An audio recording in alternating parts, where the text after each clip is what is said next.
അവർക്ക് അനുഭവങ്ങൾ നേരിട്ട മറ്റുള്ളവരെ ചേട്ടൻ അറിയാവോ? അറിയാം, എനിക്കറിയാം. അതിപ്പം പറയാനോ അവരുടെ സമ്മതമില്ലാതെ എനിക്കതൊന്നും പറയാൻ പറ്റില്ല. പണം കൊടുത്ത് അവരുടെ കേസ് സെറ്റിൽ ആക്കിയതായിട്ടും അറിയാം. അതൊന്നും എനിക്കിപ്പം പറയാനായിട്ടുള്ള ബുദ്ധിപ്രശ്നം അങ്ങനെ കാണും, ഉറപ്പായിട്ട് കാണുമല്ലോ. അപ്പം ഞാൻ അല്ലല്ലോ ഇതിൻ്റെ ഞങ്ങളുടെ ഫീൽഡിലുള്ള 90% ആൾക്കാർ കാര്യം പണ്ട് 5 വർഷം മുമ്പ് 6 വർഷം മുമ്പ് 100 കശുവണ്ടി ഫാക്ടറി കൊല്ലത്തുണ്ടായിരുന്നെങ്കിൽ ഇപ്പം 2 ഉള്ളൂ. ഈ പറയുന്ന 98 എണ്ണം ഇതായി കിടക്കുകയാണ്. എല്ലാവർക്കും ഈ സാമ്പത്തിക പ്രശ്നങ്ങളും വിഷയങ്ങളും വന്നതാണ്. അപ്പോൾ ഇവരെല്ലാവരെയും വിളിപ്പിച്ചിട്ടുണ്ട്. എല്ലാവരെയും വിളിപ്പിച്ച് ഇവരെല്ലാം വലിയ ഒരു താങ്ങും കെട്ടൊക്കെ ആയിട്ടാണ് വന്നത്. ഇപ്പോൾ അവരുടെയിലൊക്കെ സാമ്പത്തികം കാണും, അതൊക്കെ എങ്ങനെ എനിക്കറിയില്ല. എൻ്റെ കയ്യിൽ സാമ്പത്തികം ഇല്ലാഞ്ഞതുകൊണ്ടാണ് ഇത്രയും രൂപ കൊടുത്ത് സെറ്റിൽ ചെയ്യാനും അതിനുള്ള കാര്യം അതിലില്ല. ഇനി എന്ത് വന്നാലും ഇത് ഫേസ് ചെയ്യാമെന്ന് വിചാരിച്ചിട്ടാണ് ഞാൻ മുമ്പോട്ട് ഇങ്ങനെ തന്നെ ഇറങ്ങിയത്. ഇതിനെക്കുറിച്ച് വിജിലൻസ് അന്വേഷിക്കുന്നുണ്ട്. ED ഉന്നത ഉദ്യോഗസ്ഥർക്ക് തന്നെ പരാതികൾ കൊണ്ട് മറ്റ് കേരളത്തിലേ അല്ല. ഒരിക്കലും ഇല്ല. ഇതിന് മറ്റേ ബിഷപ്പ് പറഞ്ഞു കേട്ടില്ലേ, അയാൾക്ക് പറ്റിയ ഏറ്റവും വലിയ അബദ്ധം പുള്ളിക്കാരന് അവിടെ കൊടുത്തതല്ലേ. അല്ല പിന്നെ പുള്ളിക്കാരൻ പറയുന്ന ഒരു കാര്യം വളരെ കറക്റ്റാണ്. ഇവർ ആദ്യം പറയുന്നുണ്ട് രാഷ്ട്രീയമായിട്ടോ അങ്ങനെയുള്ള കാര്യങ്ങളുമായിട്ടൊന്നും ഒരു കാരണവശാലും നിങ്ങൾ പോകരുത്. അത് കൃത്യമായി അവർ പറയുന്നുണ്ട്. ഇവനത് ഒത്തിരിയും വട്ടം എന്നോട് റിപ്പീറ്റ് ചെയ്ത് പറയുന്നുണ്ട്. വിൽസൺ, അതെ.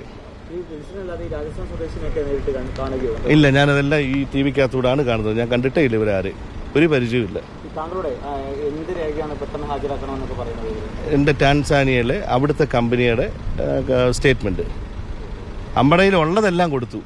അപ്പോൾ ഇനി അവർ ചോദിക്കുന്നതെന്ന് പറഞ്ഞാൽ എൻ്റെ സ്റ്റേറ്റ്മെൻറ്റ് അവർക്ക് വേണമെന്നാണ് പറയുന്നത്. അത് എൻ്റെ ഇല്ല കൊടുക്കാൻ. അല്ല, അത് അവർക്ക് ഈസി ആയിട്ട് എടുക്കാവുന്നതേ ഉള്ളൂ. അവർക്ക് എംബസി ത്രൂ ഈസി ആയിട്ട് ഒരു ബെയിൽ എടുത്ത് അപ്പോഴേ കിട്ടാവുന്ന കാര്യമുള്ളൂ. പക്ഷെ അവരത് എന്തുകൊണ്ട് അത് ചെയ്യുന്നില്ല എന്ന് നമുക്കറിയില്ല. ഇല്ല, 3 വർഷം മുമ്പ് എനിക്ക് ഇതുപോലെ നോട്ടീസ് വന്നു. അതിന് തിരിച്ച് പോസ്റ്റലി നമ്മൾ തിരിച്ച് നോട്ടീസ് കൊടുത്തതേ ഉള്ളൂ. അപ്പോൾ ഇപ്പം വിളിച്ചപ്പോഴാണ് നമ്മൾ നേരിട്ട് പോകുന്നത്. 3-4 വട്ടം ഞാൻ അവിടെ പോയിട്ടുണ്ട് സ്റ്റേറ്റ്മെന്റ് എടുക്കാനായിട്ട്. താങ്കളുടെ ഒരു തോന്നലെന്താ, ഇങ്ങനെ ഈ അന്വേഷണത്തിന് വിളിക്കുന്നു, പലരെയും വിളിക്കുന്നു, താങ്കളെയും വിളിക്കുന്നു, ഇങ്ങനെ ഈ പണം തട്ടാനും കൊടുക്കാനും വേണ്ടി മാത്രം ചെയ്യുന്നതാണോ ഇവര്?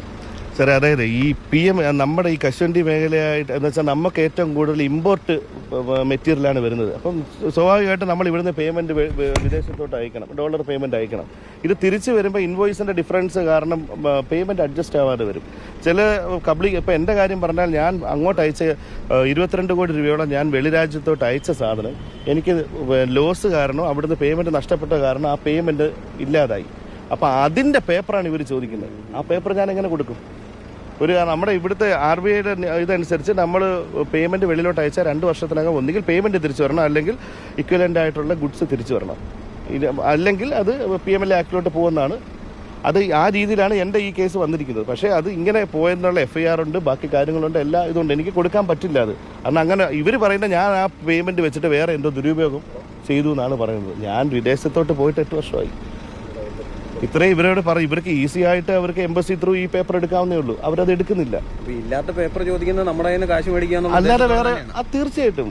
അല്ലാതെ എന്തിനാണ് ഇവർ വിചാരിക്കുന്നത്? ഇതൊന്നും കണ്ണടച്ച് പാൽ പിടിക്കുകയാണെന്നാണ് ഇവർ വിചാരിക്കുന്നത്. ഇവർ വിചാരിക്കുന്നത് ഇതൊന്നും ആരും പറയില്ല. കാരണം ED എന്ന് പറഞ്ഞ വലിയൊരു ഇതാണ്.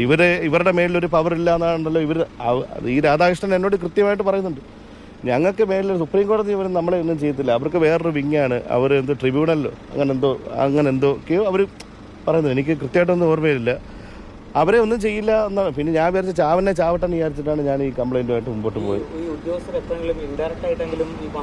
അല്ല, അതാണ് ഞാൻ പറഞ്ഞത്. You have to find a way എന്ന് പറയുന്നുണ്ട് ഇവൻ. Otherwise you have to find a way എന്ന് പറയുന്നുണ്ട് കൃത്യം. പക്ഷേ അന്നേരം നമുക്ക് മനസ്സിലാവുന്നില്ല. പിന്നാണ് ഇവൻ ഇങ്ങനെ വരുന്നത്. ഇതൊക്കെ കൂട്ടി വായിക്കുമ്പോഴാണ് ഇത് പൈസയുടെ വഴി തന്നെയാണ്. അതെ, അല്ലാതെ വേറെ ഒന്നും ആയിരിക്കാൻ വഴിയില്ല. ഇല്ല. എങ്ങനെ ചോദിച്ചാലും ഇവർ രണ്ടുമായിട്ട് എനിക്ക് യാതൊരു ബന്ധവുമില്ല. ഇല്ല. അപ്പം ഞാൻ അങ്ങോട്ടൊന്ന് പരാതിക്കാരന്റെ പ്രതികരണമാണ് കേട്ടത്. ED ഓഫീസിൽ അനാവശ്യമായി മണിക്കൂറുകൾ ചോദ്യം ചോദിക്കുന്നു. പലതും വ്യക്തിപരമായ ചോദ്യങ്ങളാണ്.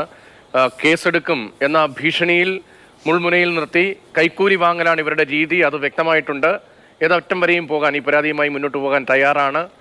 കയ്യിൽ പണമില്ലാത്തത് കൊണ്ടാണ് സെറ്റിൽ ചെയ്യേണ്ടതില്ല എന്ന് തീരുമാനിച്ചത്. മാത്രമല്ല അങ്ങനെ കഴമ്പുള്ള ഒരു വിഷയവുമായിരുന്നില്ല. അതുകൊണ്ട് തന്നെ ED ഉദ്യോഗസ്ഥർക്കെതിരെ നിലപാടെടുക്കാമെന്ന് തീരുമാനിച്ചു എന്നതാണ് ഇപ്പോൾ പരാതിക്കാരൻ പറഞ്ഞത്. 2 കോടി രൂപ ആവശ്യപ്പെട്ടു എന്നുള്ളതാണ്. ശേഖറിനെ കാണാൻ വേണ്ടി ആവശ്യപ്പെടുന്നു. ഇടനിലക്കാരെ ഓഫീസിൽ നിന്നാണ് കണ്ടത്. അങ്ങനെ ഉൾപ്പെടെയുള്ള കാര്യങ്ങളാണ് ഇപ്പോൾ അദ്ദേഹം പറയുന്നത്. അതിനിടയിൽ അഡീഷണൽ ഡയറക്ടർ അസഭ്യം വിളിച്ചു എന്നുൾപ്പെടെയുള്ള കാര്യങ്ങൾ പറയുന്നു. തറയിലിരുത്തി വിരട്ടിയെന്ന്. ഇങ്ങനെ പരാതിക്കാരൻ കേട്ടാൽ ഞെട്ടുന്ന തരത്തിലുള്ള വെളിപ്പെടുത്തലാണ് ഇപ്പോൾ മാധ്യമങ്ങൾക്ക് മുൻപാകെ നടത്തിയിരിക്കുന്നത്. പ്രദീപ് ജോസഫ് വിവരങ്ങളുമായിട്ട്. പ്രദീപ് വിശദമായി തന്നെ അദ്ദേഹം സംസാരിക്കുന്നുണ്ടായിരുന്നു. ഇ ഡി ഓഫീസിൽ നിന്ന് നേരിടേണ്ടി വന്ന ദുരനുഭവത്തെക്കുറിച്ചാണ് പറയുന്നത്. ഇന്ത്യയിലെ തന്നെ വലിയ വിശ്വാസ്യതയുള്ള വളരെ പ്രധാനപ്പെട്ട സാമ്പത്തിക കേസുകൾ അന്വേഷിക്കുന്ന ഏജൻസി, ആ ഏജൻസിയെക്കുറിച്ചാണ്, ആ ഏജൻസിയുടെ ഓഫീസിൽ നടക്കുന്ന യാഥാർത്ഥ്യം എന്താണ് ഇപ്പോൾ പരാതിക്കാരൻ വ്യക്തമാക്കുന്നത്. നേരത്തെ പുറത്തുവന്ന വിവരങ്ങൾക്കൊപ്പം എന്തൊക്കെ കൂടി ഇപ്പോൾ വ്യക്തമാകുന്നുണ്ട്? രതീഷ്, എൻഫോഴ്സ്മെന്റ് ഡയറക്ടറേറ്റ് എന്നുള്ള അന്വേഷണ ഏജൻസിക്കെതിരെ ഗൗരവമേറിയ ആരോപണങ്ങളാണ് ഈ കേസിലെ പരാതിക്കാരനായ അനീഷ് ബാബു ഉന്നയിക്കുന്നത്. അതായത് പണം തട്ടിയെടുക്കാൻ വേണ്ടി മാത്രമാണ് പലപ്പോഴും ചില ഉദ്യോഗസ്ഥർ ശ്രമിക്കുന്നത് എന്നാണ് അനീഷ് ബാബു അദ്ദേഹത്തിന്റെ അനുഭവത്തിൽ നിന്ന് പറയുന്നത്. അകാരണമായി നോട്ടീസ് അയക്കുകയാണ് എന്ന് അദ്ദേഹം പറയുന്നു. അദ്ദേഹത്തിന്റെ കാര്യം എടുക്കുകയാണെങ്കിൽ ഇത്തരത്തിൽ അദ്ദേഹത്തോട് അന്വേഷണത്തിന് ഹാജരാകാൻ ആവശ്യപ്പെട്ട് ഒരു നോട്ടീസ് അയക്കുന്നു. അതിനുശേഷം ഈ കേസിലെ ഏജന്റായ വിൻസൺ ഈ അനീഷുമായി സംസാരിക്കുന്നു.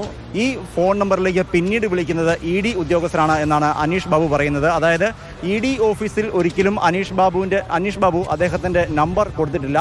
പക്ഷേ ഡിയുടെ ഏജന്റ് എന്ന് പറഞ്ഞ് പരിചയപ്പെടുത്തിയ വിൻസ്റ്റണും അനീഷും തമ്മിൽ സംസാരിച്ച ആ നമ്പറിലേക്ക് പിന്നീട് വിളിക്കുന്നത് ഉദ്യോഗസ്ഥരാണ്. എങ്ങനെ ഉദ്യോഗസ്ഥർക്ക് തൻ്റെ ഈ ഫോൺ നമ്പർ കിട്ടി എന്നാണ് അനീഷ് ചോദിക്കുന്നത്. അതായത് ഉദ്യോഗസ്ഥന്മാരും ഈ ഏജന്റുമാരും തമ്മിൽ അവിശുദ്ധ ബന്ധമുണ്ട് എന്ന് വ്യവസായിയായ അനീഷ് പറയുന്നു. മറ്റു പലർക്കും സമാനമായ ദുരനുഭവങ്ങൾ ഉണ്ടായിരിക്കാം. ചില ആളുകൾ ഇനിയെങ്കിലും ഇക്കാര്യം വെളിപ്പെടുത്താൻ തയ്യാറാകുമെന്ന് കരുതുന്നു. മലയാളിയായ ഉദ്യോഗസ്ഥർ പോലും ഇത്തരത്തിൽ തന്നെ പീഡിപ്പിക്കാൻ കൂട്ടുന്നു, പ്രത്യേകിച്ച് മാനസികമായി പീഡിപ്പിക്കാൻ കൂട്ടുന്നു. അദ്ദേഹം പേര് പറയുന്നത് രാധാകൃഷ്ണൻ എന്നുള്ള ഒരു ഉദ്യോഗസ്ഥന്റെ പേരാണ്.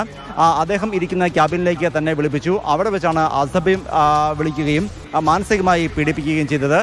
അപ്പോഴത്തെ ഒരു മാനസികാവസ്ഥ പറഞ്ഞറിയിക്കാൻ വയ്യാത്തതാണ് എന്നാണ് അനീഷ് ബാബു പറയുന്നത്. ഇത്തരത്തിൽ പല വ്യവസായികൾക്കും നോട്ടീസ് അയച്ചിട്ടുണ്ട് മറ്റ് കേസുകളൊന്നുമല്ല, മറിച്ച് ഈ ആളുകളിൽ നിന്ന് പണം വാങ്ങിയെടുക്കുക എന്നത് മാത്രമാണ് ഉദ്യോഗസ്ഥർ ലക്ഷ്യമിടുന്നത് എന്നുള്ള ഗുരുതരമായ ആരോപണമാണ് അനീഷ് ബാബു ഉന്നയിക്കുന്നത്. ടാൻസാനിയയിലേക്ക് കശുവണ്ടി കയറ്റുമതി ഇറക്കുമതി മറ്റുമായി ബന്ധപ്പെട്ടാണ് അനീഷിനെതിരെ ഒരു കേസുണ്ടായിരുന്നത്. കോവിഡ് കാലത്തായിരുന്നു ഈ കേസിന്റെ ഉത്ഭവം. യഥാർത്ഥത്തിൽ ഇത്തരത്തിലൊരു കേസിന്റെ ആവശ്യം പോലും ഇല്ലാത്തതാണ്. തന്നോട് ചില രേഖകൾ ഹാജരാക്കാനാണ് ഉദ്യോഗസ്ഥർ ആവശ്യപ്പെട്ടത്. ഈ രേഖകൾ ഉദ്യോഗസ്ഥർക്ക് താനുമായി ബന്ധപ്പെട്ട് നേരിട്ട് കളക്ട് ചെയ്യാവുന്നത് മാത്രമേ ഉള്ളൂ. തന്നെ വിളിച്ചു വരുത്തുകയോ നോട്ടീസ് നൽകുകയോ ചെയ്യേണ്ട ഒരാവശ്യമില്ല. പക്ഷേ പണം വാങ്ങുന്നതിന് വേണ്ടി മാത്രമായി ഇത്തരത്തിൽ മനഃപൂർവ്വം നോട്ടീസ് അയച്ച് പീഡിപ്പിക്കുകയാണ് ചെയ്യുന്നത് എന്നുള്ള ആരോപണമാണ് അനീഷ് ഉന്നയിക്കുന്നത്.